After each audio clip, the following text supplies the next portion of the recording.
Welcome back. Now, if you go inside of your Creator Studio and you go into the channel link and you click on the status and features, one of the things you're going to want to do is scroll down here to the bottom. You're going to notice that there is a way for you to be able to get a custom URL. Now, currently, this channel that we're using for the sake of this tutorial course is ineligible for a custom URL. However, it is a good idea to know what the requirements are. So we're going to click this link where it says here.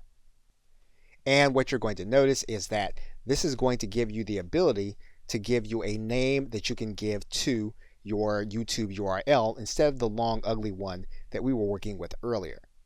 So what we're going to do is we're going to scroll down and then we're going to click General Eligibility Requirements. You're going to notice that your channel needs to have at least 100 or more subscribers. It needs to be at least 30 days old, and it needs to have an uploaded photo as a channel icon and uploaded channel art. Now, more than likely, you have the last two already done. The only thing that you may be lacking are the 100 subscribers.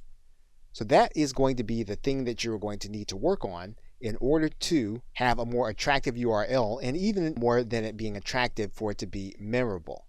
Until that time, you'll need to use the channel ID that you have as well as the user ID. Okay, so with that, thanks, and I'll see you in another video.